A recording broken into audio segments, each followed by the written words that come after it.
We have so far completed 7 points. हमने 7 point खत्म कर लिए हैं। 8 पॉइंट इज डिस्चार्ज। इसके बारे में भी हमने थोड़ा बहुत डिस्कशन किया था, बट उसको वापस एक बार क्विकली रिवीजन कर लेते हैं। ओके, डिस्चार्ज में यहाँ पे आपको 2 टाइप दिख रहे हैं।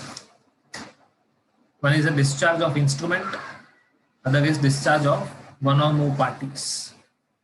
Okay, so when is an instrument discharged, उसके लिए आपको 6 अलग अलग ऑप्शंस दिए हुए हैं। You are given 6 different options. Number 1 is payment in due course by party primarily liable. Suppose A ने एक promissory note दिया था B को, B ने वो promissory note दिया था C को, C gave it to D, D उसका पेमेंट मांगने गए A के पास, A ने पेमेंट कर दिया. So when A makes payment, the instrument is discharged as well as all the parties are also discharged. Number 2, when the holder, that is D in our case, cancels the name of party primarily liable, cancels the name of party primarily liable, तो उसका या cancel करने के पीछे logic क्या है? That D was supposed to pay amount equal to promissory note. मतलब समझो प्रॉमिसरी नोट 1 लाख रुपए का था और वो A to B, B to C, C to D गया है। अब D को पता चला कि ये प्रॉमिसरी नोट A के पास से आया है और मुझे एनीवे A को 1 लाख रुपए देना है, तो वो क्या कर देगा? पार्टी प्राइमरी लायबल का नाम कैंसिल कर देगा। It means the instrument stands discharged. Number 3 is release of party primarily liable. Now release and cancel are as such the same thing. Okay, cancel same instrument पे किया जाता है. Cancellation is done on instrument itself. Release के लिए आपको एक document या एक पेपर अलग से देना पड़ेगा, अ सेपरेट पेपर, और वी कैन से एक सेपरेट डॉक्यूमेंट पे आपको लिख के देना पड़ेगा कि आप पार्टी प्राइमरी लायबल को डिस्चार्ज करते हैं। Okay, number 4, negotiation back to party primary liable. इसका मतलब समझते हैं, A to B, B to C, C to A D के पास गया, D to E के पास गया, E to B, और वापस ये इंस्ट्रूमेंट आया A के पास। घूम करके ये वापस नेगोशिएट बैक होके आया है A के पास। तो ऑब्वियस है अब A खुद को तो पेमेंट करेगा नहीं। It means the instrument stands discharged and all parties primarily liable और all parties liable, intervening parties भी डिस्चार्ज हो जाती है। नेक्स्ट इज मटेरियल ऑल्टरेशन, उसको हम आगे एक सेपरेट पॉइंट की तरह डिस्कस करेंगे। And last is operation of law, that is time barred. Okay, आप लेट्स टेक एन एग्जांपल कि आपको एक चेक दिया गया था और आप 3 महीने तक उस चेक के डेट से 3 मंथ्स तक आपको कलेक्ट करने नहीं जाते। If you do not go to collect the cheque for 3 months, then the instrument stands discharged. हमने कुछ कॉमन पॉइंट्स यहाँ पे डिस्कस किए हैं। We have discussed certain common points. Discharge of one और मोर पार्टीज। ओके, तो मैंने payment वाला यहाँ पे समझाया था, वो यहाँ पे भी एप्लीकेबल होगा। कैंसलेशन समझाया था, वो भी एप्लीकेबल होगा। रिलीज, वो भी एप्लीकेबल है। And negotiation back. इसमें एक डिफरेंस समझ लेते हैं ना, मेजर पॉइंट ऑफ डिफरेंस क्या है ना। इस तरह से प्रॉमिसरी नोट आगे जा रहा है। नाउ सपोज B A को कहता है पेमेंट के लिए, A denies for payment, A के पास पेमेंट करने के लिए कैपेबिलिटी नहीं है, तो D ने C से पैसा मांगा एंड C मेड पेमेंट। तो यहाँ पे D डिस्चार्ज हो गया, who gets discharged? D. But can C file a case against B? Yes. Can B file a case against A? Yes. But यहाँ पे पूरा इंस्ट्रूमेंट डिस्चार्ज नहीं हुआ है, ओनली वन और more parties are discharged. Okay, suppose इसमें आगे instrument E के पास जाता, तो instrument has gone to E. एक और इसमें आगे बढ़ते हैं हम लोग।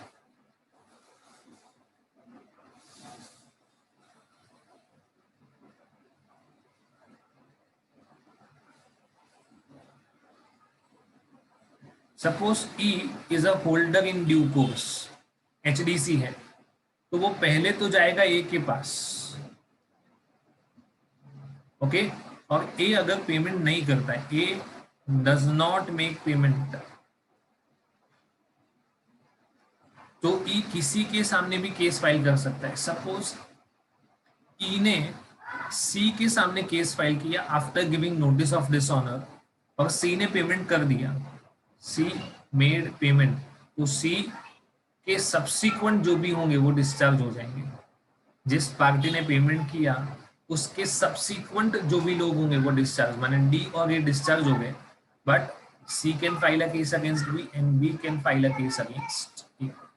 ओके, यहाँ पे पूरा इंस्ट्रूमेंट डिस्चार्ज नहीं हो रहा है, only parties to this, one or more parties to the instruments are getting discharged. Let's see certain more things. इसमें एक नोट आपको ये ध्यान रखना है, party in respect of whom these events take place and all subsequent parties are discharged, जैसे मैंने आपको बताया अभी। ओके, इसमें मल्टीपल ऑल्टरेशन हम लोग सेपरेटली डिस्कस करने वाले हैं। Operation of law already discussed. allowing more than 48 hours of acceptance without consent of any party. Suppose यहाँ पे A draws a bill on B and gives an order to make it payment to C. Okay, C इसको endorse करता है D को, D उसको endorse करता है E को। Okay, E पहले जाएगा बिल को एक्सेप्ट करवाने, बी ने कहा मुझे कुछ टाइम चाहिए एक्सेप्टेंस के लिए, ई ने कहा ठीक है मैं आपको लॉ के अकॉर्डिंग 48 आवर्स देता हूँ, पर बी ने कहा नहीं 48 आवर्स तो बहुत कम है, आपको कंपलसरी 96 आवर्स देना पड़ेगा। तो ई ने कहा ठीक है, तो ई ने अगर 96 आवर्स दे दिया मतलब C discharged, D discharged and A also gets discharged, क्योंकि उसने टाइम ज्यादा दिया उसका प्रॉब्लम नहीं है, पर ज्यादा टाइम कंसेंट लेने के बाद देना चाहिए। किसका कंसेंट? All previous parties. तो ई को डी का, सी का और ए का कंसेंट लेना चाहिए था। उसकी कंसेंट के बिना अगर वो 48 आवर्स से ज्यादा टाइम एक्सेप्टेंस के लिए अलाउ करता है तो बाकी जो प्रीवियस पार्टी थी वो सारी डिस्चार्ज हो जाती है। ओके, तो यहाँ पे बी और ई अभी भी पार्टी टू द कॉन्ट्रैक्ट रहेंगे, party to the bill of exchange, but A, C और डी डिस्चार्ज हो जाएंगे। Next is not giving notice of dishonour. अगर आपने सी फॉर एग्जांपल यही वाला केस ले लेते हैं, ई ने ए के सामने, ए के पास वो पेमेंट लेने गया, ए ने पेमेंट नहीं दिया, अब ई सी को सू करना चाहता है क्योंकि ई होल्डर इन ड्यू कोर्स है, तो ई किसी के सामने भी केस कर सकता है, बी सी डी किसी के भी सामने। ओके, बट कंडीशन क्या है? E can file a suit only after giving notice of dishonour. यहां पे ई ने बिना नोटिस ऑफ डिसऑनर सी के सामने केस फाइल कर दिया तो सी डिस्चार्ज हो जाएगा। Okay, next thing is non presentment for acceptance. E ने वो बिल बी के पास प्रेजेंट ही नहीं किया एक्सेप्टेंस के लिए, तो ऑब्वियस है जब प्रेजेंटमेंट ही नहीं हुआ है एक्सेप्टेंस के लिए तो पेमेंट की बात ही नहीं आएगी। These are certain circumstances where one or more parties are discharged. एक और पेक्युलर केस पढ़ लेते हैं, ये काफी इंपॉर्टेंट है, एग्जाम में काफी सारी बार आ भी चुका है। Drawer is not liable if bank fails, और इसके लिए 3 कंडीशंस हैं। Drawer is not liable if bank fails, तो यहाँ पे बैंक का फेलियर किस सिचुएशन या किस टर्म में लिखा हुआ है, in which sense have the return about failure of bank. पहले कंडीशन पढ़ लेते हैं। ड्रॉवर ने जब भी चेक ड्रॉ किया था तब उसके अकाउंट में सफिशिएंट फंड्स थे। ओके, मतलब जब ड्रॉ किया था तब भी था, और जब वो प्रेजेंट होना चाहिए तब भी था। Holder fails to present cheque within reasonable time, meanwhile the bank fails and drawer suffers actual damages. अगर ये तीन कंडीशन सेटिस्फाई होती हैं तो ड्रॉवर का लायबिलिटी नहीं होगा। For example, A has given a check to B. ये peculiar circumstance है check से related. This is only related to check. Okay? तो A ने B को चेक दिया, A is a drawer. A ने B को चेक देते वक्त कहा देखो मेरे अकाउंट में 20,000 बैलेंस है, मैं आपको 12,000 रुपए का चेक दे रहा हूँ, मतलब सफिशिएंट फंड्स है मेरे पास, आज भी है, और मैं आपको रिक्वेस्ट करता हूं कि आप ये पेमेंट 7 डेज के अंदर अंदर, मतलब आपको चेक बैंक में जिस दिन मैंने दिया है उसके 7 डेज के अंदर अंदर आप प्रेजेंट कर देना, है ना, क्योंकि उसके बाद मेरे कुछ कमिटमेंट्स हैं। तो please I request you to present the cheque for payment within 7 days. तो ए ने पहली कंडीशन सेटिस्फाई कर दी, having sufficient funds on the date of issue as well as on the date of payment। दूसरा, जो holder है माने यहाँ पे बी है, वो 7 डेज में पेमेंट करने प्रेजेंट करने नहीं गया, did not present the cheque within 7 days, we can say presented after 10 days. तो तीसरा है बैंक फेल्स, मीनवाइल बैंक बंद हो जाता है। जैसे एक एग्जांपल है हमारा यस बैंक जो डूबते डूबते बचा है, दूसरा है Punjab and Maharashtra cooperative bank.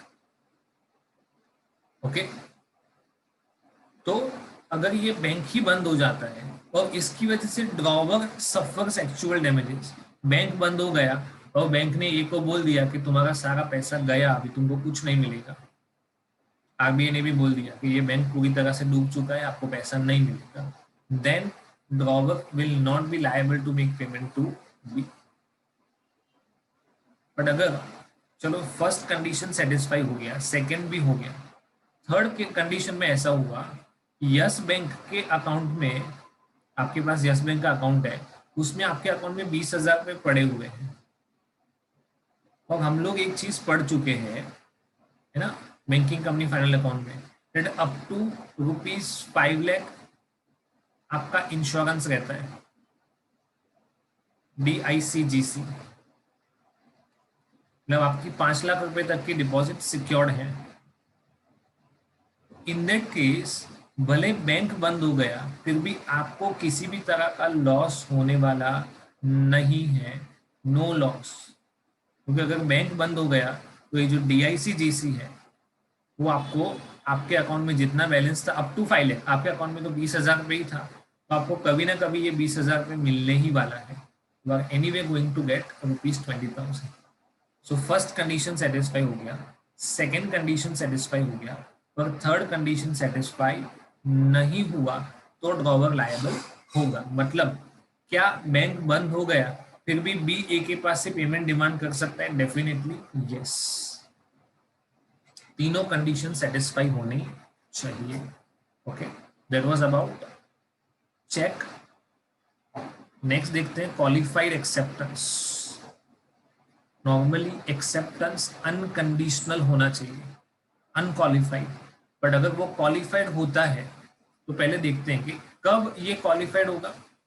When is an acceptance considered as qualified and what is the outcome, इसका रिजल्ट क्या होगा। ओके, सबसे पहला part, an acceptance is qualified when payment is declared to be dependent on the happening of an event। Suppose आपने, इसको भी example के point of view से देखते हैं, A has drawn a bill of exchange on B and gave an order to make payment to D. Okay, D ने ये endorse कर दिया ई को. अब ई गया बी के पास एक्सेप्ट करवाने. E goes to B for acceptance. पर बी ने कहा कि मैं ये तभी एक्सेप्ट करूंगा जब मेरी शादी या मेरा जो मैरिज है वो सी के साथ हो जाए. One at the time when I will be getting married to C, मैं अगर सी के साथ मेरी शादी हो जाती है तो ही मैं इसको एक्सेप्ट करूंगा. मतलब उसने एक्सेप्टेंस तो दिया बट क्वालिफाइड एक्सेप्टेंस दिया. क्या दिया? क्वालिफाइड. या तो सपोज आईपीएल चल रहा है तो बी ने कहा कि आज मैच है मुंबई इंडियंस वर्सेस सीएसके. तो आज अगर धोनी 50+ स्कोर करता है तो ही मैं इसको एक्सेप्ट करूंगा, otherwise I am not going to accept. तो ये कंडीशनल एक्सेप्टेंस हो गया. What kind of acceptance is it? Conditional acceptance, और we can say qualified acceptance. Okay, कुछ और टर्म्स इसके पढ़ते हैं. Second is undertakes to pay part of the sum only. आपने बिल ऑफ एक्सचेंज ड्रॉ किया था 1 लाख रुपए का, सामने वाला पार्टी उसको एक्सेप्ट तो करता है पर बोलेगा मैं सिर्फ 50,000 रुपए दूंगा. I'll give only 50,000 rupees. चलो number 3, when no place is specified. हमने बिल ऑफ एक्सचेंज में कोई प्लेस स्पेसिफाई ही नहीं किया है पर जो एक्सेप्टर है वो ऐसा कहता है I will accept the bill only in Goa. मैं ये बिल एक्सेप्ट तो करूंगा पर सिर्फ गोवा में एक्सेप्ट करूंगा. मतलब ये बिल ऑफ एक्सचेंज लेके आप गोवा पे आओ, है ना, इस पर्टिकुलर प्लेस पे आओ, मैं वहीं पे एक्सेप्ट करूंगा. Number 4, when a place of payment is specified. आपको ये बिल ऑफ एक्सचेंज एक्सेप्ट करना है मुंबई में. ओके, बट जो एक्सेप्टर है वो कहता है कि नहीं मुंबई में नहीं, इसको तुम एक काम करो कर्नाटका लेके आओ. कर्नाटक हम वहीं पे एक्सेप्ट करेंगे. And number 5, it undertakes the payment at a time other than eight which it is due. जिस टाइम पे उसको एक्सेप्ट करना चाहिए था उसके अलावा, मतलब जो नॉट ड्यूरिंग बिजनेस आवर्स. ये बिल एक्सेप्ट होना चाहिए ड्यूरिंग बिजनेस आवर्स, पर वो कहता है कि नहीं हम लोग बिजनेस आवर्स के बाद उसको एक्सेप्ट करेंगे. तो in all these conditions this considered as qualified or conditional acceptance. अभी इसका रिजल्ट क्या आएगा? What will be the outcome of conditional acceptance? अगर होल्डर कहता है कि नहीं चलेगा, I object to qualified acceptance, मैं तुम्हारे क्वालिफाइड एक्सेप्टेंस के लिए परमिशन नहीं देता हूं, then bill of exchange is deemed to be dishonoured. पर डिसऑनर का रीजन होगा नॉन एक्सेप्टेंस, क्योंकि वो एक्सेप्ट ही नहीं हुआ. Okay, if holder gives his consent, बोले ठीक है तुम जो कंडीशन लगाना चाहते हो, उन्होंने पहली कंडीशन लगाई कि तुम्हारी शादी सी के साथ हो जाए तो पैसा दूंगा, तो एक्सेप्ट करूंगा, या धोनी 50+ स्कोर करता है तो आज का दिन वेट कर लेते हैं कि धोनी 50+ लगाता है या नहीं, है ना. I am ready to accept your condition. अगर जो भी पर्सन बिल ऑफ एक्सचेंज को एक्सेप्ट करवाने जाता है, सामने वाला कंडीशनल एक्सेप्टेंस के लिए रेडी होता है और होल्डर उसके लिए परमिट कर देता है कि ठीक है मैं I allow you for a qualified acceptance, then all prior parties A C D ये सब डिस्चार्ज हो जाएंगे. All are discharged. अगर उनका कंसेंट नहीं लिया गया, तो अगर कंसेंट लिया गया था तो दे आर स्टिल लायबल. मतलब हमने ए सी और डी को पूछ के ई के क्वालिफाइड एक्सेप्टेंस के लिए परमिशन दिया था, तो सबके सब अभी भी लायबल होंगे अगर उन्होंने कंसेंट दिया होगा. तो अगर वो मना बोल देंगे नहीं हम इस चीज को कंसेंट नहीं देते, तुम क्वालिफाइड एक्सेप्टेंस के लिए रेडी हो, तो ठीक है, we are not ready for the same. तो जो लोग भी कंसेंट जिन्होंने नहीं दिया या जो लोग रेडी नहीं है कंसेंट देने के लिए, वो सब लोग डिस्चार्ज हो जाएंगे. they all will get discharge. ये भी एक important point है examination point of view. Next is material alteration. Material का मतलब हम ऑलरेडी नंबर ऑफ टाइम्स पढ़ चुके हैं अलग अलग जगह पे.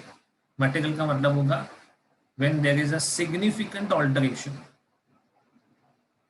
Okay, देखते हैं.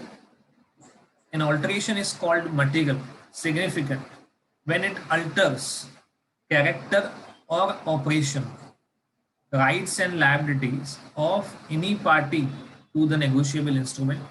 इधर आपको एग्जाम्पल के फॉर्म में बोला हुआ है change in time, date, place of payment और change in sum payable. Say for example एक बिल ऑफ एक्सचेंज में अमाउंट पेएबल लिखा था ₹10,000 और किसी ने उसको चेंज करके 1 लाख कर दिया. मतलब ये बिल एंडोर्स हो रहा था और इसका अल्टरेशन कर दिया उसने, 10,000 की जगह कर दिया 1 लाख. तो change in the sum payable. या तो उसमें रेट ऑफ इंटरेस्ट लिखा हुआ था लेट्स से 12%, उसको उसने 22% कर दिया समहाउ, है ना. तो in all these cases it is considered as material alterations. इसका legal effect देखते हैं. Any material alterations renders negotiable instrument void. मतलब in the eyes of law it does not have any effect. कोई भी इसके ऊपर पेमेंट डिमांड नहीं कर सकता है. Against anyone who is a party thereto at the time of making such alteration and does not consent to it. मतलब चलो किसी ने 10,000 का 1 लाख किया पर आपसे पूछ के किया था तो प्रॉब्लम नहीं है. If it was verified from the previous endorsers या जिसने भी बिल ऑफ एक्सचेंज ड्रॉ किया था उससे वो एक अप्रूवल ले लेता है, कंसेंट ले लेता है. ये एक्सेप्टर को क्लियरली बोलता है कि पहले इस बिल का अमाउंट 10,000 था, अभी मैंने उसका 1 लाख कर दिया है. When it is clearly stated तो प्रॉब्लम नहीं है, पर किसी को बताए बिना अगर मटेरियल ऑल्टरेशन कर दिया है then in such cases the instrument will be void. एक लास्ट सेंटेंस क्या लिखा हुआ है, unless authorized by the act. मतलब कुछ कुछ मटेरियल ऑल्टरेशंस ऐसे भी हैं जो एक्ट में अथोराइज्ड है. ओके, सपोज एक बिल ऑफ एक्सचेंज में नाम लिखा हुआ था, लिखना था दिव्या. क्या लिखना था? The amount is payable to Divya, but गलती से लिख दिया DEVY दिव्या. तो इसमें अगर ए ऐड कर दिया, जिसके पास भी बिल आया उसने उसमें ए ऐड कर दिया क्योंकि होना चाहिए था दिव्या, तो उसमें लिखा हुआ था ये, then it is not considered as material alteration. ये और even if it is material alteration it is allowed by the act. Negotiable instrument act इसको allow करता है. Okay, so let's see which kind of material alterations are allowed. Filling blanks of inchoate instrument. Inchoate instrument माने incomplete instrument. मैंने आपको example दिया था घर paint करने वाला, घर में रिपेयर एंड मेंटेनेंस वाला, और उसमें आपने किसी को प्रॉमिसरी नोट तो दे दिया था पर उसमें अमाउंट नहीं लिखा था. अमाउंट कब पता चलेगा? काम होने के बाद. तो अगर आपने अमाउंट फिल की है जितना काम हुआ उतने, तो कोई प्रॉब्लम नहीं है. Blank endorsement is converted into full. Crossing of uncrossed cheques, ये आगे पढ़ेंगे क्रॉसिंग क्या होता है. Converting general crossing into special और नॉट नेगोशिएबल और account payee, but not vice versa. मतलब जनरल टू स्पेशल जा सकते हैं but special to general possible नहीं है. ओके, ये जो पॉइंट्स हैं वो हम लोग पेंडिंग रखेंगे. Converting bearer into order instrument, कोई एक बैगर इंस्ट्रूमेंट है उसको आपने ऑर्डर इंस्ट्रूमेंट में कन्वर्ट कर दिया तो भी चलेगा. अल्टरेशन ऑफ क्लैरिकल एरर, ये जैसे दिव्या वाला था. Alteration done before NI is issued. Negotiable instrument issue करने से पहले ही आपने कोई अल्टरेशन कर दिया. And making qualified acceptance. Accidental alterations, for example mutilation by washing documents torn by a child. अगर ये फट भी जाता है और आपके पास पूरा है entire piece of paper is available, तो कोर्ट ऑफ लॉ में उसको completely valid bill of exchange या प्रोमिसरी नोट माना जाता है, आप उसके ऊपर पेमेंट एक्सेप्ट या पेमेंट रिसीव कर सकते हैं। These are some kind of material alterations which are allowed by law. Okay, next important topic that we are going to discuss is dishonour. Okay, तो हमने ऑलरेडी ये पॉइंट डिस्कस किया हुआ है। जब इसको रिवाइज करना है, कौन से वे में डिसऑनर हो सकता है। एक होता है बाय नॉन एक्सेप्टेंस, दूसरा होता है बाय नॉन पेमेंट। ओके, सबसे पहला देखते हैं बाय नॉन एक्सेप्टेंस ना। तो ये पॉसिबल है सिर्फ बिल ऑफ एक्सचेंज के केस में, क्योंकि प्रोमिसरी नोट में कोई एक्सेप्टेंस एज सच या उसको सिर्फ शो करना होता है, उसमें एक्सेप्टेंस की रिक्वायरमेंट नहीं होती है। Okay, bill of exchange is not accepted with in 48 hours. ये लॉ में प्रिस्क्राइब्ड टाइम लिमिट है। 48 आवर्स में डिस्चार्ज उसको एक्सेप्ट नहीं किया गया, मतलब वो डिसऑनर बाय नॉन एक्सेप्टेंस हो जाएगा। ड्रॉई इज अ फिक्टिशियस पर्सन, ऐसा कोई इंसान है ही नहीं। देखो, ड्रॉवर फिक्टिशियस हो सकता है, ड्रॉई कैन नॉट बी, है ना। मैं यहाँ पे मेंशन कर देता हूँ, ड्रॉवर कैन बी फिक्टिशियस। हमने हमारे एग्जाम्पल में देखा था हैरी पॉटर या शक्तिमान हो सकता है। ड्रॉवर कैन बी फिक्टिशियस, ड्रॉई अगर फिक्टिशियस है तो ऐसे इंसान को ढूंढना पॉसिबल नहीं है, उसका एक्सेप्टेंस लेना पॉसिबल नहीं है ना। So in such case the bill gets dishonored by non-acceptance. Drawee makes qualified acceptance and holder does not consent to it. ये तो हमने अभी देखा है ना। ये ड्रॉई क्वालिफाइड एक्सेप्टेंस करना चाहता है पर होल्डर ऑब्जेक्ट करता है कि नहीं, मुझे तुम्हारा एक्सेप्टेंस वैलिड नहीं लग रहा है, या मैं क्वालिफाइड एक्सेप्टेंस करने नहीं दूंगा, then it gets dishonoured by non acceptance. Next point है drawee is incompetent to contract. ऐसे किसी इंसान के साथ कॉन्ट्रैक्ट किया है जो इनकम्पिटेंट है, मतलब वो माइनर है या लुनैटिक है या इंसॉल्वेंट है। ड्रॉई can not be found after reasonable search, आपने उसको ढूंढने की काफी कोशिश की पर वो मिला ही नहीं। The last is when there are two or more drawees not being partners and the bill is not accepted. Partners के केस में कोई भी एक एक्सेप्ट करेगा तो चलेगा। पार्टनर्स के केस में कोई भी एक एक्सेप्ट करेगा तो चलेगा, बट जहां पे जॉइंट प्रोमिसर्स हैं, when it is joint promisors, तो इन दैट केस सबको एक्सेप्ट करना पड़ेगा। All are required to accept.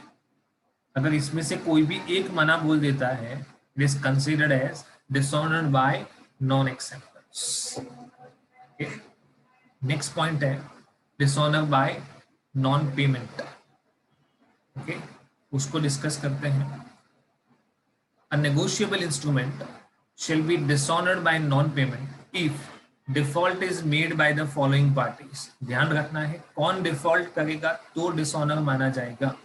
Promissory note के केस में डिफॉल्ट किया मेकर ने तो dishonour by non payment. Bill of exchange के केस में एक्सेप्टर, ये लाइन पूरा यहाँ से कट करके यहाँ लिखना है, ड्रॉई in case bill does not require acceptance and in case of check if the payment is not done by bank. promissory note में मेकर, बिल ऑफ एक्सचेंज में एक्सेप्टर और चेक के केस में बैंक। अगर ये तीनों में से कोई भी एक अगर पेमेंट नहीं करता है then the bill is said to be dishonored by non payment. okay, now if there is a dishonor तो हमें उसका नोटिस देना पड़ेगा। बाय हूं एंड टू हूं, क्या लिखा हुआ है, बाय एंड टू। कौन नोटिस देगा और किसको नोटिस देगा। होल्डर और any party liable there to, holder या होल्डर इन ड्यू कोर्स, है ना, वो नोटिस देगा। जो भी पार्टी लायबल है और any party liable there to all the parties whom the holder wants to sue. होल्डर जिसके भी सामने केस फाइल करना चाहता है ना, तो हमने देखा था होल्डर इन ड्यू कोर्स के केस में कि अगर आप इंटरवेनिंग किसी भी पार्टी के सामने केस फाइल करना चाहते हो तो आपको पहले उसको नोटिस ऑफ डिसऑनर देना पड़ेगा और उसके बाद ही आप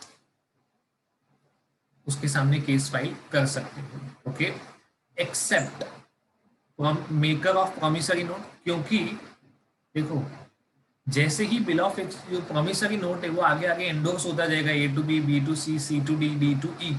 अब ई गया है पेमेंट लेने ए के पास, ए ने मना बोला तो ए वॉज अ मेकर, अब उसको तो पता ही है कि मैंने पेमेंट नहीं किया है, तो उसको नोटिस देने की जरूरत नहीं है। और बिल ऑफ एक्सचेंज के केस में एक्सेप्टर को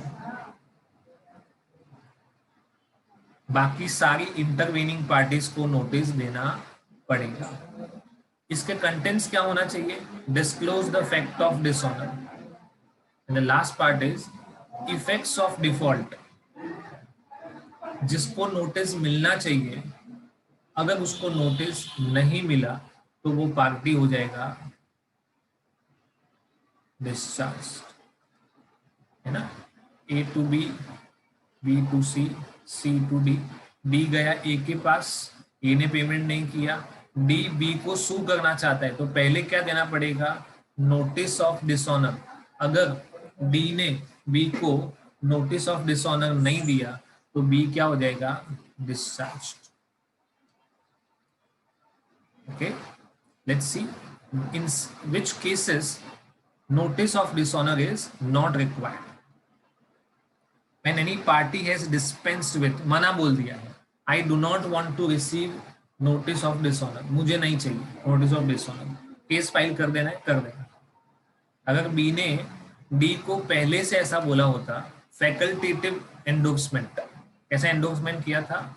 फैकल्टेटिव, है ना। उसमें हमने क्या सीखा था कि अगर आप अपना कोई भी राइट गिव अप करते हो, तो कौन सा राइट गिव अप किया है कि अगर कोई भी पार्टी पेमेंट नहीं करता है तो आपको मुझे नोटिस ऑफ डिसऑनर देने की जरूरत नहीं है, आप सीधा केस कर देना।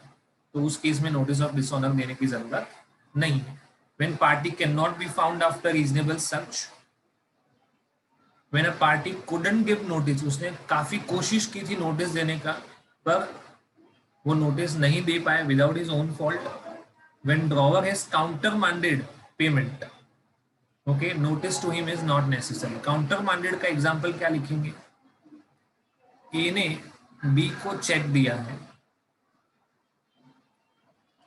सपोज मैंने किसी को 10th ऑफ अक्टूबर का चेक दे दिया, ए ने बी को 10th ऑफ अक्टूबर का चेक दे दिया, बी जाता है 10th ऑफ अक्टूबर को पेमेंट करने। Now today is 6th of October.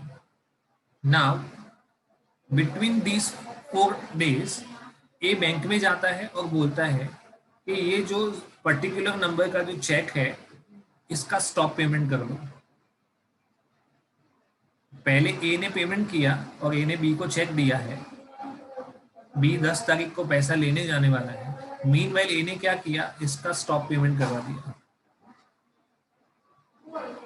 तो ऑब्वियस है अगर आपने बैंक को स्टॉप पेमेंट का रिक्वेस्ट दे दिया है तो ऑब्वियसली ये डिसऑनर होने वाला है ना।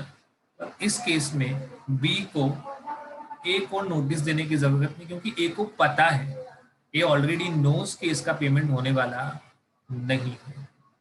ओके,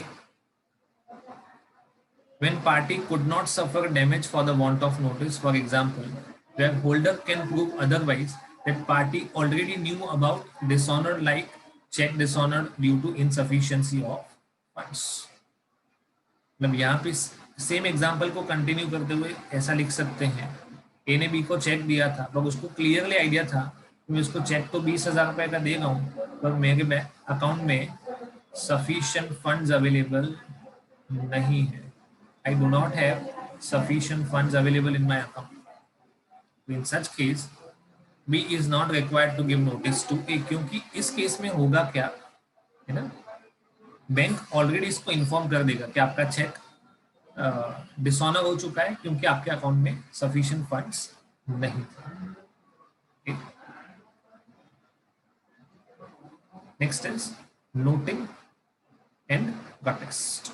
ओके, तो इसको हम लोग नेक्स्ट वीडियो में कवर अप करते हैं, काफी इंपॉर्टेंट कॉन्सेप्ट है। इसको भी इंपॉर्टेंट मार्क करेंगे।